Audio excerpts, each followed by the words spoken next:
Ladies and gentlemen, welcome to the Hyperconscious podcast. Alan, what is hyperconscious? Once you understand why something is the way that it is, now you have the power to change it. Great conversations with great people and great questions are the keys to the kingdom of unlocking your consciousness. Every single action that you do starts as a thought. When you control the way you think, you will control the way you act, and you will control the way you live. That is hyperconscious. Ladies and gentlemen, we hope you enjoyed our latest episode where Alan and I sat down and talked all about hyperconscious leadership, what that means, and how you can become better at it. Today, we were lucky enough to sit down with Mr. Grant Parr. He is a performance coach and a sports psychologist who has worked with some of the most elite athletes in the world. Folks, there's one thing to have big goals and dreams, and then there's another thing to become the type of performer and consistent performer necessary to actually achieve those goals. So it's obvious that Grant is very concise, no nonsense. He really has studied and gone deep on what it actually takes to perform at an optimum level. Do not miss this episode. I enjoyed it thoroughly. Yeah, it was a great episode from the standpoint of Alan and I are super interested in what he knows. Right. I asked about visualization, why that's important, and breath work, because that's something I've been trying to work on as well. And he went super deep into his story and how his career has changed his life. So we hope you will enjoy. Talk soon. Bye. Ladies and gentlemen, the Hyperconscious podcast is proudly sponsored by our friend and mentor, David Meltzer of the Playbook podcast. He was kind enough to join us on episode 144 and 135. Folks, it has become Kevin and I's mission in life to help you realize that the life of your dreams is right on the other side of you becoming the greatest version of yourself. Let us help you do that. I rarely do these things twice in such a short amount of time, but you guys impress me. I believe in people that provide value and of our service. You two guys are on your way to huge fulfillment, purpose, and profitability, and I look forward to helping you both. We appreciate that more than you know.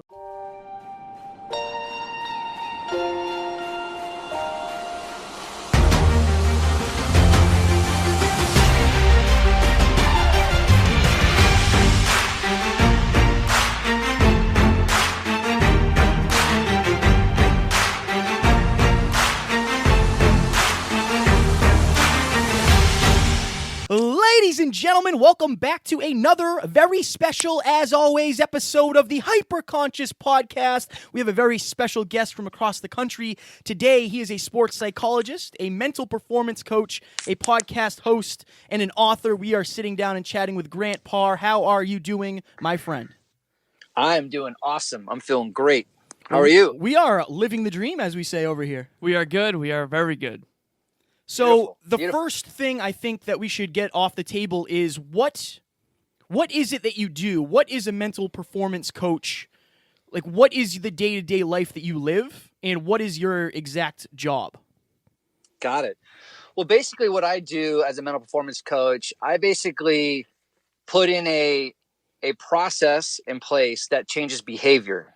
And basically what I do with athletes, coaches, teams, even corporate athletes, corporations, basically what I'm doing is I'm addressing and enhancing their mindset and their mental game with mental skills training. So we were recently with what's become a friend of ours, and this person, I believe, coaches the Clippers on peak performance. Yes. And I thought to myself, like, what must that be like? So you've coached some of the best athletes in the world. And one of the questions I wanted to ask you is, what makes the difference between, obviously it's many things, but from your perspective, what makes the biggest difference between someone who, you know, plays in D1 in college versus like an absolute professional at the very top of the game? Well, I mean, like you said, there's so many different ways or so many different things that affect the difference between, you know, a collegiate athlete and an elite athlete. I think, you know, to be honest with you, I think it's the relationship with success and failures. I think as you move on from a collegiate athlete, you're dealing with more pressure. There's more visibility. So there's more things that you have to deal with. And I think as you get into more of this elite athlete and this mindset, you have to have a really good relationship with your failures and how that actually ties in with your success, how to be more vulnerable with yourself, and really just be about your philosophy. like really, really just know what your philosophy is all about, because it affects your attitude and your effort and all these things, beyond that or after that. But I think really just having that good sense, that good relationship between or with failures and success. Grant, I was reading up on your story, and it seems like you were kind of destined for this work. So I read back to when you were talking about how your father really instilled positive self-talk into you, and at the time, you didn't know what it was all about and what it was doing. Can you take us back to the early days of your childhood when you were in sports, and how your relationship with your father, with him coaching you, really helped you, and how that still helps you today with what you learned? Absolutely. It's my dad was an awesome dad. He coached my brother, and myself, all of our sports. If he didn't coach it, he was actually the president of youth, Pop Warner football. He was always involved, and but he coached most of our baseball teams. And the thing about my dad was he was really big into breathing, really big into self-talk, visualization. And I don't even know that he knew that he was into it. I think he was just, as he was teaching himself and learning to be a father and learning to be a coach, and he was a former athlete as well, I think he was just instilling things in us that he thought were right. And so as I got into this work, it was very natural for me to gravitate to this work and very natural for me to teach it.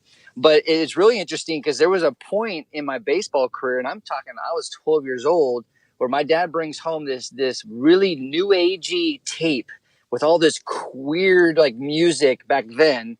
And it was actually a company that Rod Carew, former baseball player, I believe Hall of Fame, him and this company joined together and did this like hypnosis / meditation tool where they would actually, you could you hear a bat hitting a ball, and there was this cadence that was like happening like every 5 seconds, every 10 seconds, you would hear this bat hit the ball on top of this beautiful music or new age music.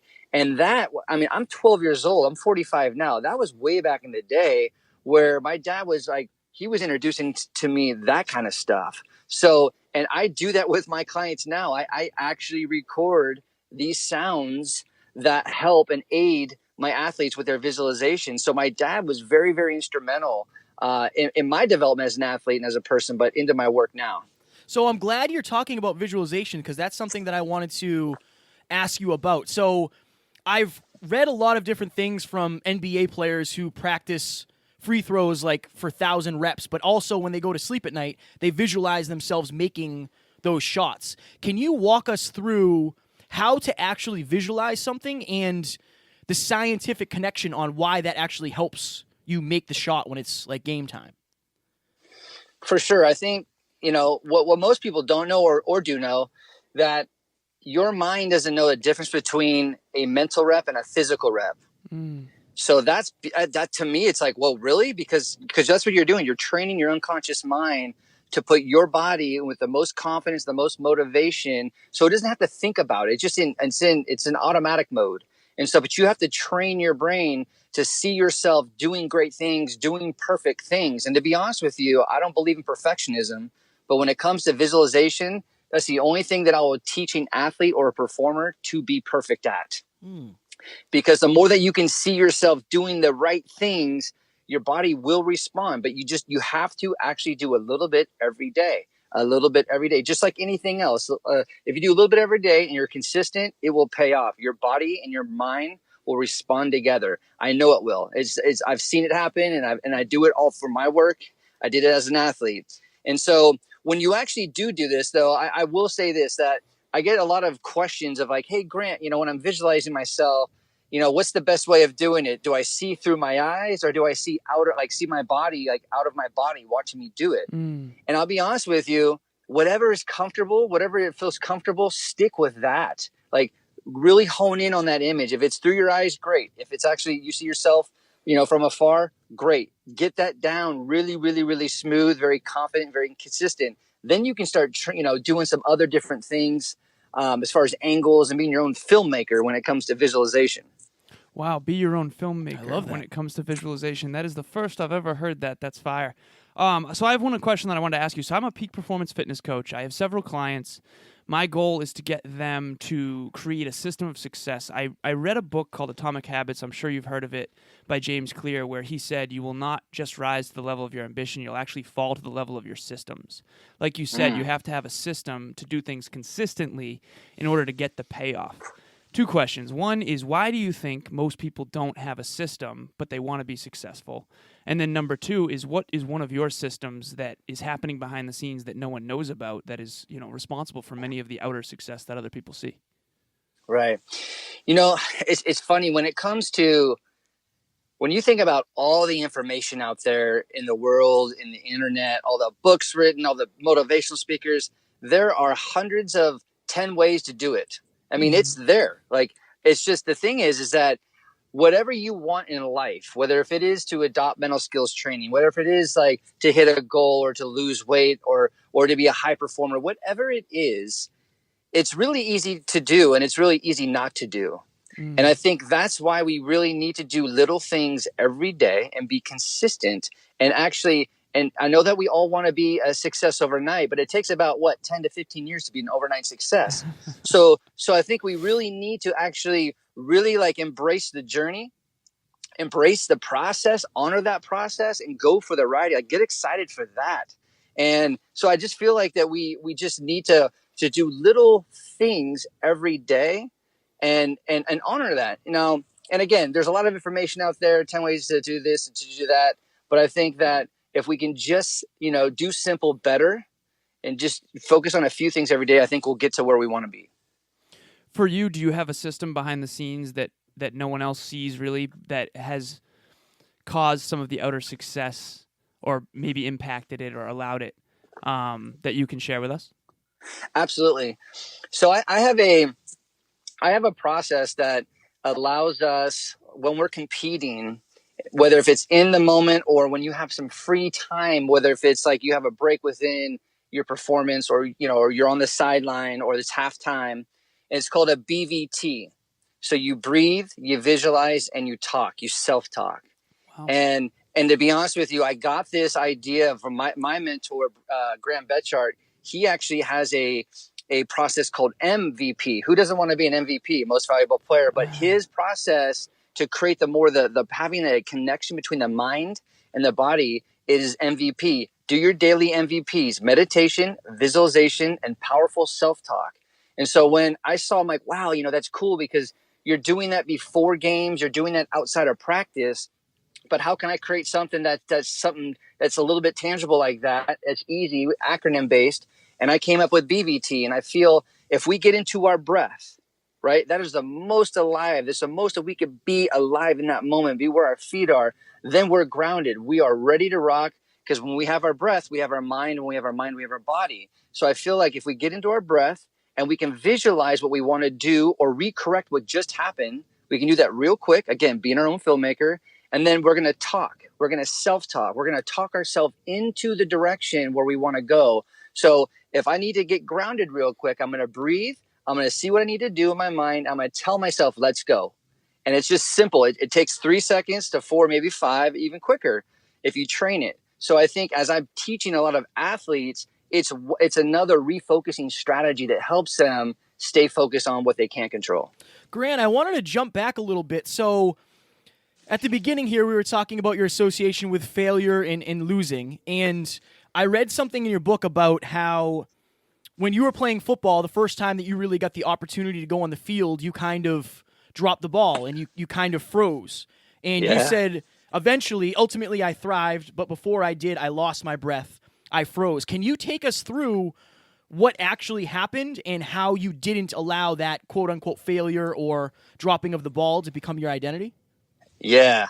As much as that moment really sucked for me, I am like so blessed that is part of my journey and that I can share it as a lesson. Because, as being a quarterback my whole life or throughout my career as an athlete, I was always a starter. I was always the man. And so it was the first time going into junior college, and I was playing for a junior college that was nationally ranked, ranked in the state.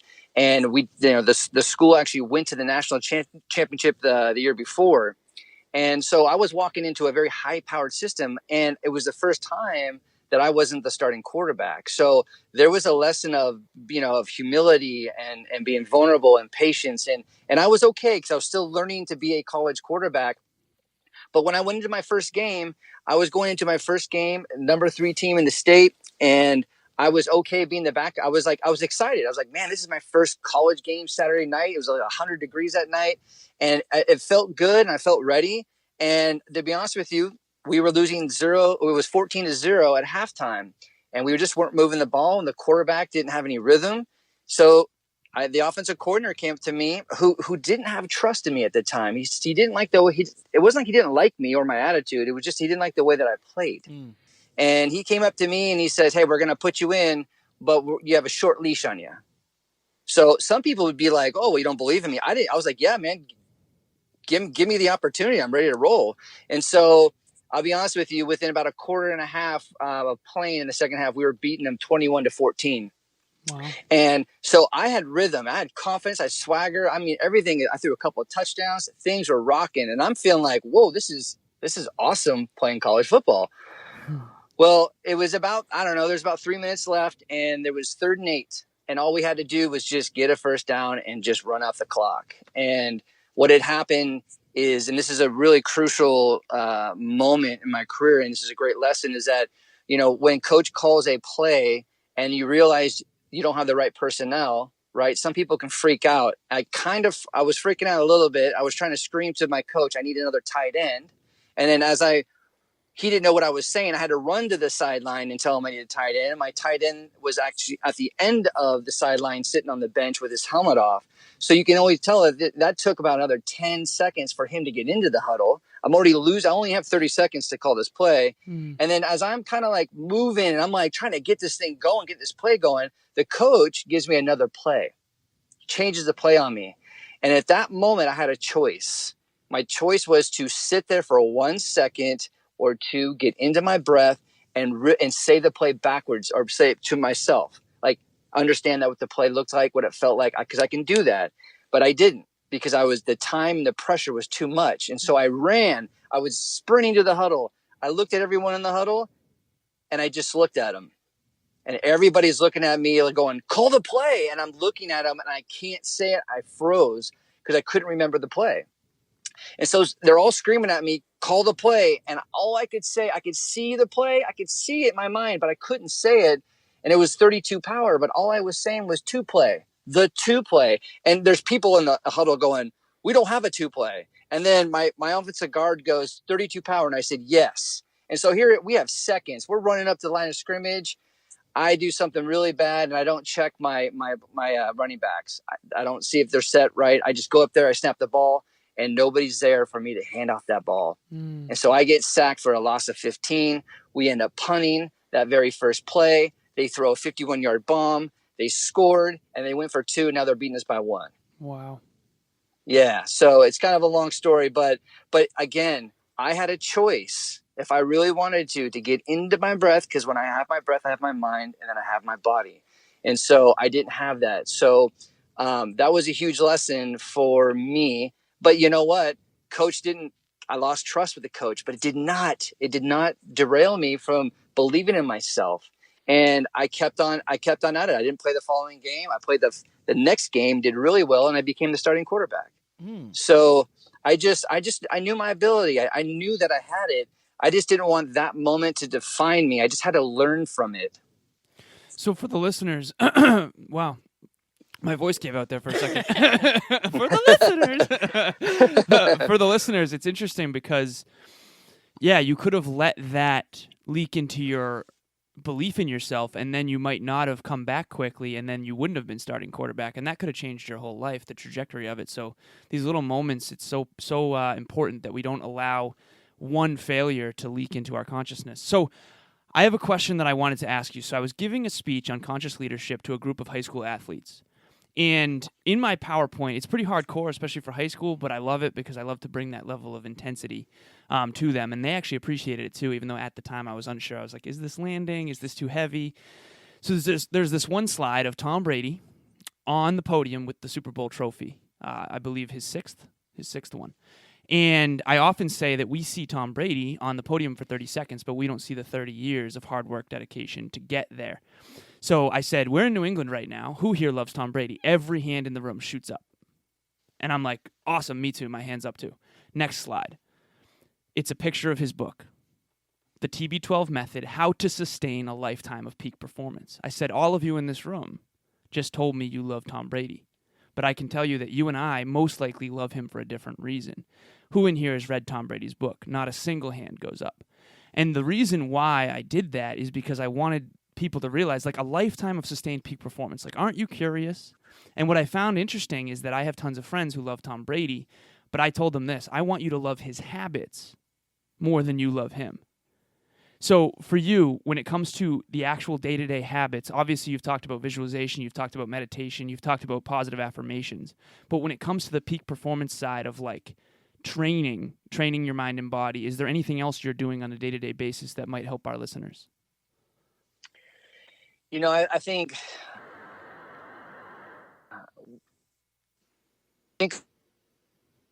a warmer, be a version of yourself. There's all these things that we can implement, but I think it all starts with energy. I mean, if you don't have good energy, you're not going to have enough to sustain yourself. You're not going to have enough to recharge and recover. You're not going to affect the people around you. You have to really take care of your energy. And I think for me, what I've been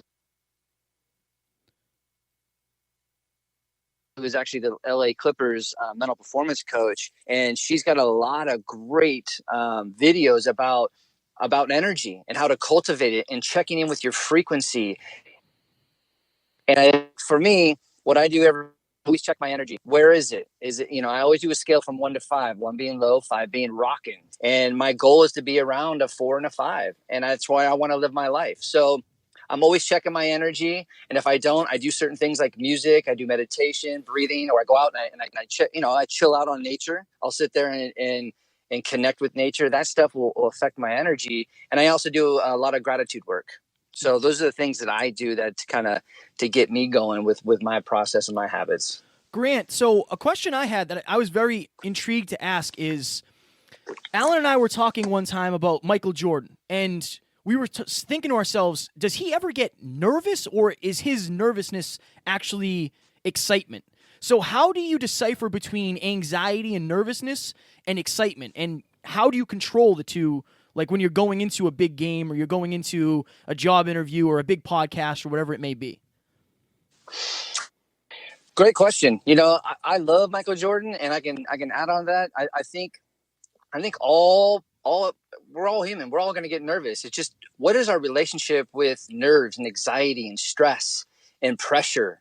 And to be honest with you, there is actually a negative version of it if you choose that, or there's a positive. So it depends on what you choose. And when you think about nerves and anxiety, well, you know what that is? It's energy. And we create the energy. No one else creates the energy. You do. So if you can understand that my body is telling me right now that I'm getting prepared to perform. So if I'm actually getting nervous, we got to have that inner dialogue, that self-talk, telling ourselves, all right, this is a good feeling. I'm ready to roll. But the thing is that you have to control that energy with self-talk, breathing, visualization, all the way up into the beginning of your performance or the podcast or whatever it is, because usually what happens, that dissipates when you start most of the time, right? Depending who you are, but most of the time that energy, you lose that nervousness, but you've controlled that energy. So that means you're using it. So what happens if you lose control of it and it takes you down that dark hole, then you lost energy and you're actually not confident and you're less motivated. So it's about actually controlling that energy and telling yourself it's a great thing, man. I'm ready to roll.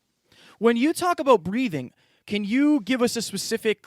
So I know we went to a Brendan Burchard event recently, and there was a world-class voice coach. Oh, yeah. Speaking coach, Roger Love. Yes. And he was talking about, he basically said, everybody take a deep breath in. And he said, I just watched everybody raise their shoulders up. He said, you guys should be breathing through your belly and not through your shoulders and your neck. Is there a proper way to breathe in order to keep yourself calm when you're talking about breath? Well, there's so many different ways to breathe for so many different situations. But if you really want to get the most out of your lungs, which is going to allow you to breathe, the probably the best thing to practice is to get the most capacity out of the most air out of your lungs is to push out your stomach, your belly, push it out, because when you do that, your lungs actually drop. So which allows you to have more capacity to use within your lungs, more air you can push through it.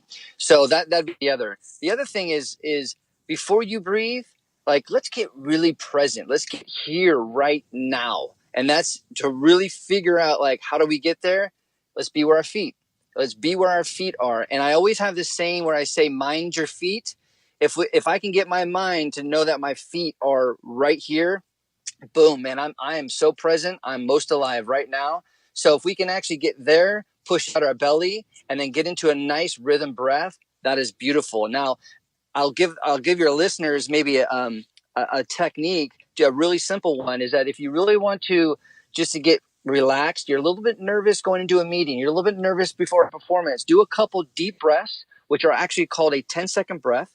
Basically, you're inhaling through your nose for a count of 4, holding for 1 second, and then you're exhaling for 6. And if 6 is too long, then shorten it down. But if you do a couple of those, that will reset you and get you a little more centered before going into something that might be a little bit nervous or might be a little bit stressful for you. Grant, how am I supposed to flex my abs and be calm? No, I'm kidding. Literally, you're going to see on YouTube Kevin and I with these huge bellies. I wore a sweatshirt today for a reason. I knew this was going to happen. I love it. So I have a question that I wanted to ask you. So I mentioned that I was a peak performance coach, and it's so cool to see people transform with these tiny shifts. But I think one of the most important parts of coaching, and I'm assuming you'll agree, but I want your take on this, is asking the right question and then allowing the other person to express themselves so that you can unpack what's really going on. For you, what are some of your go-to questions to start unlocking things within people? It's interesting. There's a few of them, and it's funny when I'm dealing with people that are working with, negative belief systems or baggage that they've had for a long time that's affecting their behaviors, right? There's a lot of times where someone will say, every time that I go into a meeting, my manager's always picking on me. And I love that because I'm like, okay, always picking on you? Well, no, just sometimes. Okay. And then I'm like, so how is that a problem? And this is where I love this. How is that a problem? Well, it's a problem because of this. Okay, how is that a problem? And then I just keep on asking, okay, for what purpose? And then it's like, how is that a problem? So I'm digging down, and then I get to a point where I feel like, and I can see this shift in my clients identifying with what I'm doing, and they go, whoa. And I'm all, that's the problem. The problem is not actually your boss coming in every meeting calling you out. This is the problem. And so usually it's that negative belief system that's been around for a long time. And so then I go, okay, so let's focus on that. That's the problem. Ladies and gentlemen, we hope you were enjoying this episode where Alan and I were lucky enough to sit down with the one and only Grant Parr. Alan is about to laugh. Let's let it happen. I'm holding it in. I have, and Alan has, been on a lot of other podcasts recently, and one of the questions they keep asking me is, how did you become the person that you are today? Head on over to the hyperconsciouspodcast.com/programs, and if you buy the Hyperconscious Mindset program, you will learn everything that I have learned over the past few years in, I believe it is 80 minutes. So you can learn everything that I have learned and how I have turned my life around into the man I am today with that program. I put my heart, soul, knowledge, and experience into it. Folks, while you're on the website, I also want you to go to the hyperconsciouspodcast.com. That made no sense. But we're going to roll with it. If you go to the homepage, you click on join #HyperConsciousNation. So we've had, Tiffany went live recently in the group, and we're encouraging all of the listeners to please go live and express yourself. You've heard me say it a million times, and you're probably going to hear me say it a million times again. The suppression of self-expression leads to depression. One of the reasons we don't express ourselves to others is we're afraid of being judged. But in this community, it's a judgment-free zone where you get to express your truth, tell your story, talk about how the podcast has helped you and some of the things you've learned. We really appreciate you. I think Amy is going to go live tonight. That is true. Ladies and gentlemen, you think we should get back in the episode? Yeah. Okay. Ladies and gentlemen, we are going to get back in the episode, and we will talk to you soon. Talk to you soon. Bye. It's like... Can you give us an example of maybe, without any names, obviously, like someone where you really dug? Because I always say you can't change the fruit unless you get to the root, and that's really what you're doing with these questions. Right. Can you give us an example of a limiting belief with a client that really was a huge breakthrough for them? Yeah, it's without, obviously not without using names, there was an incredible athlete that I worked with, and he was not having a good game. He was actually playing a team that he used to play for. So not only was he, and he was a defensive back, so he wasn't playing well. He was playing closer to the sideline of his former teammates, former coaches. He can kind of hear the crowd of his friends. So he was really connected to things that were out of his control, and he was having a horrible game. So long story short, as I circled back with him on Monday, I remember I asked him the question. I said, "So how you doing?" He's like, "Man, I'm not feeling good. It was so hard. I realized I was getting caught up in all the things that were out of my control, and I had this feeling that I can't describe." And I'm like, "Okay, well, let's kind of dive. Let's see if we can kind of get to this feeling and put some identity to it." And he's like, just sitting there, my car, and after the game, and I just felt feminine. And I was like, here I am as a mental performance coach working with a 16-year-old kid. I'm like, okay, I'm thinking, do I go there? Like, do I go through this conversation? And I was just like, yeah, I'm going to go for it, man. I'm going to be vulnerable, and I'm going to tackle this with this kid. And so I said, well, okay, so what is being feminine? What does it look like, and what does it feel like? And so we were going through what his feelings were and what his thoughts were. And then I asked him, I go, okay, so how is that a problem? And it was just like, I feel weak. I feel less than. And it was like all these things. I'm like, okay, we got to this point where you've said all these, and I repeated the words, weak, less than, inadequate. And I'm like, so where does that all come from? And it came all the way from his childhood, not from his dad. And it was like, okay. And so then I had to have him go through, like, we had to reframe really, because the word, and again, I want to, respect, your listeners, and I don't want to use crass language, but, when he came to being feminine, it was actually, he felt like he was being a pussy, which is a word that is used a lot in sport, and it's used in society. So I had to have him reframe, really, that word is not weak. Do you know how strong it is?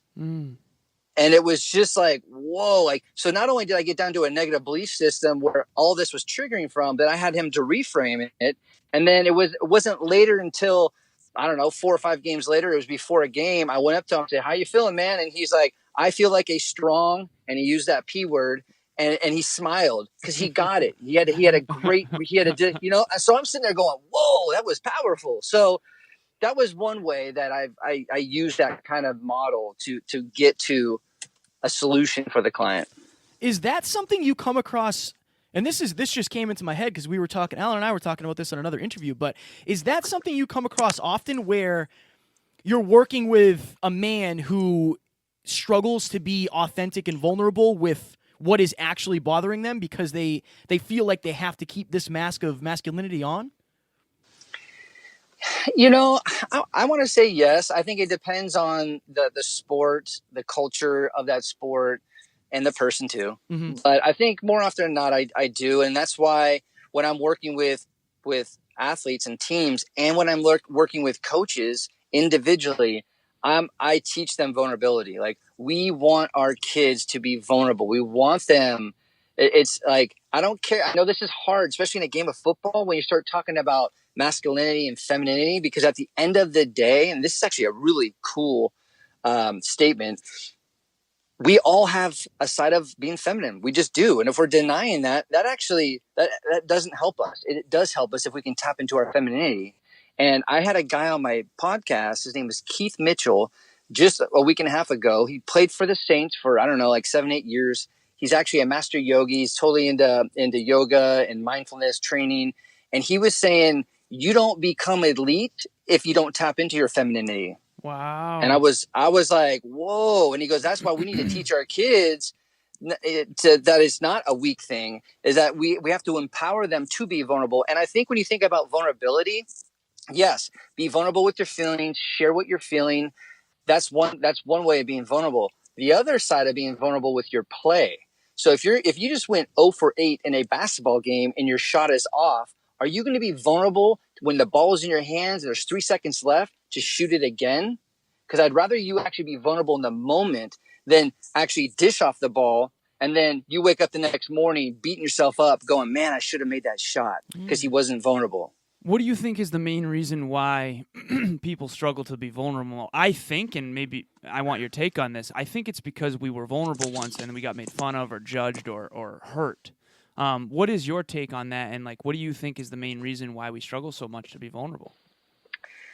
You know, I agree with you on that. I think it definitely plays in it. I think it's just a fear of failing, right? I think there's this thing called the fear of failing, and the fear of looking good.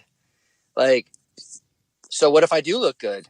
I sustain that. I have to sustain that status. Or what if I look bad? So it's you're stuck in like, when do I be vulnerable? When do I trust myself? And when do I just be okay with my decision? And I think there's that, just the fear of looking good versus the fear of looking bad. And there's also, like you said, you know, our belief systems are shaped by experiences that happened in the past. So especially if someone who has been vulnerable a lot when they were younger and they just keep on getting ripped on or they get, ridiculed, yeah, that person might have an issue with it later in life. Grant, I got a question for you. So I said this on my Instagram story. I posted about how we were going to be interviewing you today. You specialize in high-impact sports athletes and combat sports athletes. Why did you choose that? And I'm a huge fan of mixed martial arts and boxing and wrestling, so I was super happy to ask this question. So why was that a focus of yours? Why did you want to specialize in those kind of sports? You know, it's a good question because when I was, coming out of grad school and when I was just about to get my master's in sports psychology, there was all these different trains of thought of people. Like I had some professors telling me like, hey, when you actually get into doing your practice, you should specialize. And then there's some people that are like, man, you just go out there and get whatever you can. And it had all these just different trains of thought. And so I didn't know what the best was, but I also knew that I had a great network, an athletic network. I played all these different sports, so I didn't specialize. So I felt like I was pretty well rounded as an athlete and I could understand different cultures and different sports and athletes.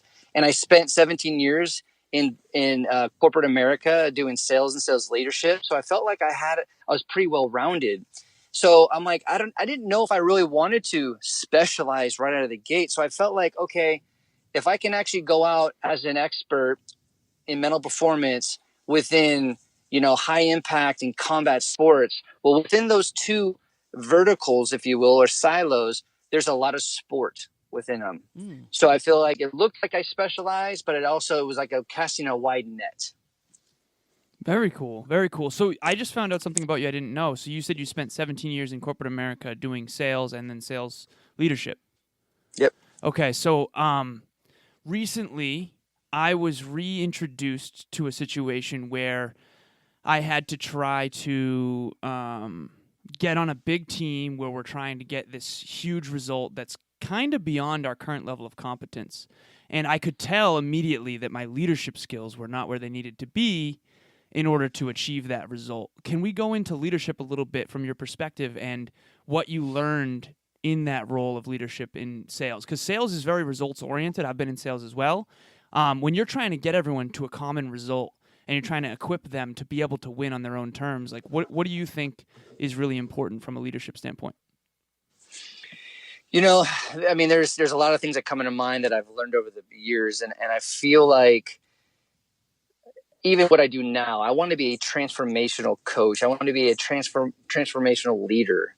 And I think as I got into my career, I took all my skills, which was great because as a quarterback, my whole life, man, I was learning throughout my whole life what it was to be like to be a leader, and it helped me. So like leading people and leading organizations and leading sales strategy and hiring and firing, all that, it was pretty easy for me and I enjoyed it. But I think when you think about what is it, like, how do you rally the troops and how do you, man, to be honest with you, there's a lot of stuff. Don't lead without your breath. Like literally be present, be vulnerable, be a great listener, right? Be innovative and give space for people to be creative. Right. right? I mean, don't stifle them. Don't be transactional. This is my way or the highway. Don't talk down to people. Empower people. Make them feel like, you know what? We all love this. Who wants to be a part of a player-led team versus a coach-led team? And there's great things about being a coach-led team or a manager-led team. But man, when you empower the people around you and they're leading they're rallying the troops for you, man, you've got culture and you got buy-in. And so I learned that from football and sport, and I translated that into my career as a sales leader. Grant, I wanted to jump back a little bit. If I was a movie director, I would be the worst ever because I would just be forwarding and jumping back. Tarantino style. It'd be a whole thing. But so you left college when you stopped playing football when you were a junior in college. Is that correct? Yep. Okay. So I read in your book that when you left, you described yourself as having a broken, failing body, sullen spirits, and you were riddled with self-doubt.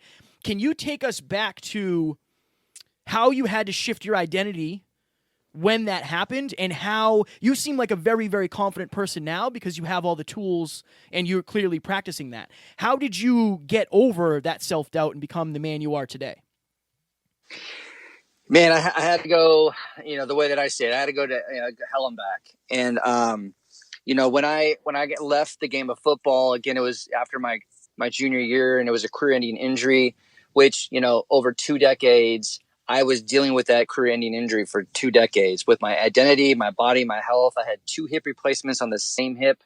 One of the surgeries left me handicapped for about 4 years, where I couldn't clip my toenails, couldn't tie my shoes, could barely walk. I mean, it was if you've seen someone hobble through the street, I was that guy. I couldn't walk, and so I think what happened is when I went through my first surgery, and I had major complications with the surgery, and it even put me in a worse situation.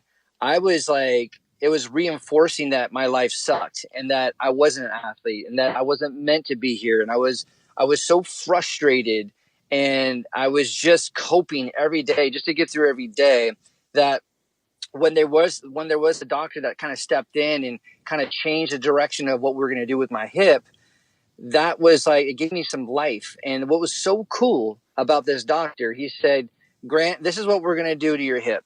We're going to do some crazy stuff. Now, I know you want to do this now. You want to do the surgery now, but I want to give you 6 to 9 months to get ready for it. And like emotionally, spiritually, physically ready for this. And he's all, no pun intended, when you're done with this surgery, I want you to come out running. And it was so cool because I got into meditation. I got into breathing and intentional work and gratitude work, because I started to go for 2 decades. Now listen, it's 2 decades, because I had a bum leg. I felt like everything else was damaged. And that moment I realized, I'm like, holy shit, I have everything around it is perfect. I have a strong leg, right leg, my arms, my torso, my heart, my brain. So I really focused on that. What was healthy? So I started focusing on that. I lost a lot of weight. Man, I'll tell you this, the moment I came out of that surgery, I literally, when my eyes opened up, everything was clear and bright and vivid. Even the nurse's voice was like, it was like an angel. It was beautiful.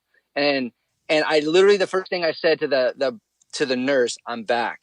And she didn't realize what I said, but I was like, I'm back. And I'm sitting there that night, and I go to the bathroom, and it'd been, 17 years that I could literally sit normal on a toilet. I was sitting there laughing, going, I am back. I have just this little thing of just sitting normal without my leg being bent and going to the left. I was like, holy smoke. So I was literally doing like squats with no weights within 2 weeks of my surgery. And that was when I was like, you know what? I got my life back, and I want to do something different. Like I want to reignite this warrior, this competitor, this athlete. And that's where it started. When you say reignite this warrior, that's like an identity shift. As Kevin mentioned that in his question. We just were at, as Kevin mentioned again, at Brendan Burchard's Influencer 2019, and one of our close friends, he's been on the show several times, used to be on the Steelers. His name's Anthony Trucks, and he has a podcast called Shift. And he talks a lot about identity and basically how to shift your identity. So from your perspective, I didn't realize I mean, I wrote an article several years back about shifting from alcoholic identity to bodybuilder and how much that changed me. It leaked into my thoughts, my actions, my feelings, and then it all kind of kept going. From your perspective, how can someone step into a new identity in advance to become the person that has the results that they want? I love Anthony Trucks. I know him very well, and he's incredible. I love his energy and his thought process. I feel that as we're doing this, first of all, if we're going to change our identity, we're going to get into something new. We got to allow ourselves to go through a discovery period. Let's not just jump to one thing. Let's look at a lot of different things. What is it? What are the things that make up who you are? What are the things that make you get up out of bed? What are the things that like push you and motivate you, and inspire you? Let's look at all those things, and then when we kind of drill down what we really want to focus on, let's discover what does it look like to try this on or to have this a part of my life every day. And once we can get to a few things or the thing you really want to focus on, I think really what I do is really let's write our philosophy. Like if you know what you want, what does it look like and what does it feel like? And let's write a philosophy to what this identity is. Because if we know what the philosophy is, that controls our attitude and effort. And that becomes the fabric of who we are. And if we know what our philosophy is, then we can be intentional. Then we can do all this other fun stuff on top of it. But I think the first thing is just getting into discovery mode, allow yourself to have that space. And when you do, just create that philosophy and be about it every day. Grant, your book, the title of your book is The Next One Up Mindset. What is a next one up mindset? That's something that the Patriots talk a lot about. But what does that mean to you, and what does that mean to athletes and everybody, really? Anybody living their life should be prepared to be the next one up. Speaking of philosophy. Yes, Yeah. philosophy. It's about getting prepared for when your number's called. When it comes down to it, whether if it's in sport or in the workplace, in life, in relationships, are you doing the right things for when your number is called? And I think when you're looking in an athletic perspective, I've seen it many times where there's people that are second stringers, which I think that first stringers on all teams are vital. They're very vital. But what's most important is the second and third string, because that's actually a very hard position to be in. You don't have a lot of physical reps. You're not involved in the game plan that much. You're not practicing with the first team. But when your number is called, you have to jump into the rhythm of the game or the season, right? So, and if you're going to be feeling the number one person on your team, you've got to do extra stuff in the dark for you to get prepared. And I've seen people at all levels do the right things, and they step into it beautifully when their number's called. And I've seen people that don't take care of the time they have. And so when their number is called, they fail. And not only do they fail, it destroys their career. So, and I've seen that happen in the workplace as well. I see so many people in the workplace that show up every day, just kind of hoping that everything works out, and they're not being intentional. They're not setting their intention. They're not living their philosophy. And it's just when their number is called, or they're going into an interview, or someone gets fired or moves on, they got to step into that role. They're not prepared for it. That's such a fire answer. My goodness. I always say it's what you are doing in private that will determine the value you can add in public. So this is a question that I wrote down before this interview that I wanted to ask you, and I think this is a perfect segue. And it's very simple. So who is your all-time favorite athlete? And most importantly, why is that? Oh, man. Putting you on the spot. So my favorite, because being a quarterback, my favorite athlete is Jim Kelly. I love him. I've emulated my play. And when you look at him now and what he's dealing with cancer, that guy he's a fighter. He's gritty. He's mentally tough. He's resilient. And he showed that a lot in his play. So he's actually, when it comes to like who's your favorite athlete or quarterback, it's him. But outside of him, I think the greatest competitor for me of all time is Michael Jordan. Do you have a favorite fighter? Let me ask my side here. A favorite mixed martial artist? I don't have well, you know what? To be honest with you, if I were to say my favorite, it would probably be Bruce Lee. Okay, I respect that. I saw him on your Instagram. Not to take Kevin's question, but can I ask you why Michael Jordan? I'm reading his biography, and I've been going through it quite a bit. He is a fascinating character. Why? Why Michael Jordan? Well, again, when you think about his greatness and what he has done to actually to be great, I mean, you're talking about an athlete that didn't make his team in high school. Right. Like, here's the best player I think of all time. He gets cut from his high school basketball team. He comes back, talk about being vulnerable, comes back and he makes a team. Then he goes to North Carolina, and then we all know what he does after that. But it's just his discipline and the way that he was so like. There's a moment in his career where he has felt that he was kind of this easygoing, passive competitor, and it wasn't until like I don't know, it was a couple years into being on the Bulls where it was like he felt and I might be misinterpreting it, but the video tells him talking about the moment where he was fed up with people pushing around his teammates and pushing around the Bulls, and he just said, "Screw this! I'm going to be a." He chose to be a different person. He chose so, and it was to me. I could see that on game film. I could see that in his practices and the way that he did his routine. But you know what I loved about him too is that he knew how to speak off the court. Like when he was in these interviews, my dad would tell me all the time, "Watch this guy handle the press." And I just thought, like, it's one thing to compete on the court, but when you're dealing with all these reporters and everybody in your business, man, I thought he was a magician when it came to like handling all the questions and all that pressure. All right, Grant, we're coming up against the clock here. Alan and I always have a question that we like to ask every single guest, and my question is this. So for you, it seems like you have been through a lot of different transitions in your life, whether it's college sports and then dealing with your hip injury and then kind of shifting your identity to the person you are today. What do you hope to accomplish with your time here on Earth? What do you want to do before you die? I know it's heavy. Man, I think it's just to keep it simple as I think just keep on continuing to share my energy and play a big game. And whether if that turns into something super huge or not, I just know that my love, my goal, my passion, my connectedness is to play a big game and share my energy. And my energy is my offering. So I feel like if I'm in service, I'm being authentic, I'm connected to really who I am every day. I mean, who knows what the future looks like? I just know I'm living for now, and if I can just focus on just share my energy and playing a big game, and people saying that about me as far as my legacy, then that's where I'm going right now. My goodness, this has been such a good interview. So for my question, I wear this necklace / chain, depending on how you want to frame it, and it has a North Star on it. And for me, I often say that you cannot see. Basically, when you're in the dark, that's when you're going to find your true north. That's when you're going to be reminded of your purpose and the thing that you're here for. There's a lot of us that grow and evolve. We all do through life. But I think there's a part of us that never changes. So what about you, Grant? Never changed?